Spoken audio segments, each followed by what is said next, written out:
The Westing Game, Chapter 2 Ghost or Worse? On September 1st, the chosen ones and the mistaken moved in. A wire fence had been erected along the north side of the building. On it, a sign warned, "No trespassing. Property of the Westing estate." The newly paved driveway curved sharply and doubled back to itself rather than breach the city-county line. Sunset Towers stood at the far edge of town. On September 2nd, Shin Hu's restaurant, specializing in authentic Chinese cuisine, held its grand opening. Only 3 people came. It was, indeed, an exclusive neighborhood. Too exclusive for Mr. Hu. However, the less expensive coffee shop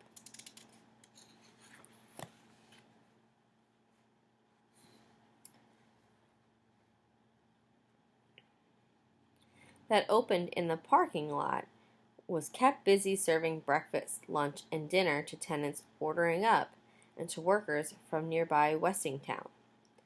Sunset Towers was a quiet, well-run building, and except for a grumbling Mr. Hu, the people who lived there seemed content. Neighbor greeted neighbor with "good morning" or "good evening" or a friendly smile, and grappled with small problems behind closed doors. The big problems were yet to come. Now it was the end of October. A cold, raw wind whipped dead leaves about the ankles of 4 people grouped in the Sunset Towers driveway. But not one of them shivered, not yet. The stocky, broad-shouldered man in the doorman's uniform, standing with feet spread, fist on hips, was Sandy McSouthers. The 2 slim, trim high school seniors shielding their eyes against the stinging chill were Theo Theodakis and Dong Hu. The small, wiry man pointing to the house on the hill was Otis Amber, the 62-year-old delivery boy. They faced north, gaping like statues cast in the moment of discovery, until Turtle Wexler, her kite tail of a braid flying behind her, raced her bicycle into the driveway. "Look, look! There's smoke! There's smoke coming from the chimney of the Westing house." The others had seen it. What did she think they were looking at, anyway? Turtle leaned on the handlebars, panting for breath. Sunset Towers was near excellent schools, as Barney Northrop had promised, but the junior high was 4 miles away. Do you think the old man Westing's up there?" "Nah," Otis Amber, the old delivery boy, answered. "Nobody's seen him for years. Supposed to be living on a private island in the South Seas, he is. But most folks say he's dead."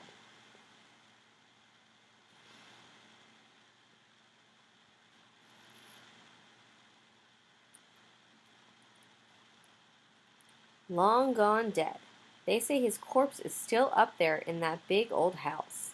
They say his body is sprawled out on a fancy oriental rug, and his flesh is rotting off those mean bones, and maggots are creeping in his eye sockets and crawling out his nose holes."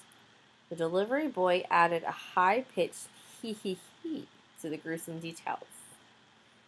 Now someone shivered. It was Turtle. "Serves him right," Sandy said. At other times, a cheery fellow, the doorman often complained bitterly about having been fired from his job of 20 years in the Westing paper mill. But somebody must be up there. Somebody's alive, that is. He pushed back the gold-braided cap and squinted at the house through his steel-framed glasses as if expecting the curling smoke to write the answer in the autumn air. "Maybe it's those kids again." No, couldn't be. "What kids?" the 3 kids wanted to know. "Why, those 2 unfortunate fellows from Westingtown." "What unfortunate fellows?" The 3 heads twisted from the doorman to the delivery boy. Dong Hu tucked Turtle's whizzing braid. ducked Turtle's whizzing braid. Touch her precious pigtail even by accident, and she'll kick you in the shins. The brat. He couldn't chance an injury to his legs, not with the big one coming. The track star began to jog in place. Horrible. It was horrible, Otis Amber said with a shudder that sent the loose straps of his leather aviator's helmet swinging about his long, thin face. Come to think of it, it happened exactly 1 year ago tonight, on Halloween. What happened? Theodorus asked impatiently. He was late for work in the coffee shop. Tell them, Otis, Sandy urged. The delivery boy stroked his gray stubble on his pointed chin. Seems it all started with a bet. Somebody bet them $1 they couldn't stay in the spooky house 5 minutes. One measly buck. The poor kids hardly got through those French doors on the side of the Westinghouse when they came tearing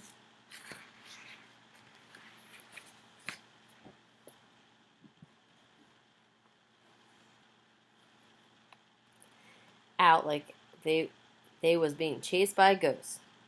Chased by a ghost, or worse. Or worse? Turtle forgot her throbbing toothache. Theodorus and Dung Hu, older and more worldly, wise, exchanged winks, but stayed to hear the rest of the story. One fellow ran out crazy-like, screaming his head off. He never stopped screaming till he hit the rocks at the bottom of the cliff. The other fellow hasn't said but 2 words since.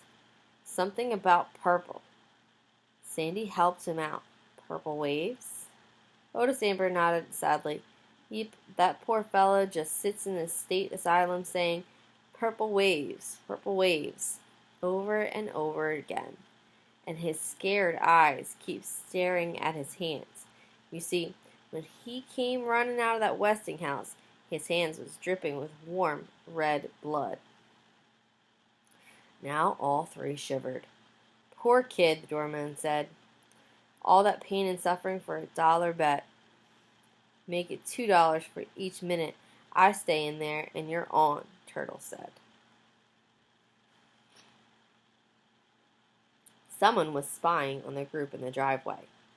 From the front window of apartment 2D, 15-year-old Chris Theodakis watched his brother Theo shake hands. It must be a bet, with a skinny, one-pigtailed girl, and rushed into the lobby. The family coffee shop would be busy now. His brother should have been working the counter half an hour ago. Chris checked the wall clock. 2 more hours before Theo would bring up his dinner, and he would tell him about the limper. Earlier that afternoon, Chris had followed the flight of purple martin Progsobus across the field of brambles through the oaks up to the red maple on the hill. The bird flew off, but something else caught his eye. Someone, he could not tell if the person was a man or woman, came out of the shadows on the lawn, unlocked the French doors, and disappeared into the Westinghouse. Someone with a limp. Minutes later, smoke began to rise from the chimney. Once again, Chris turned toward the side window and scanned the house on the cliff. The French doors were closed. Heavy drapes hung full against the 17 windows that he had counted so many times. They didn't need drapes on the special glass windows here in Sunset Towers. He could see out, but nobody could see in. Then why did he sometimes feel that someone was watching him? Who could be watching him? God? If God was watching, then why was he like this? The binoculars fell to the boy's lap. His head jerked, his body coiled, lashed by violent spasms. Relax. Theo will come soon. Relax. Soon, these geese will be flying south in a V. Canada goose, Branta canadensis. Relax, and watch the wind tangle and the smoke and blow it toward Westingtown.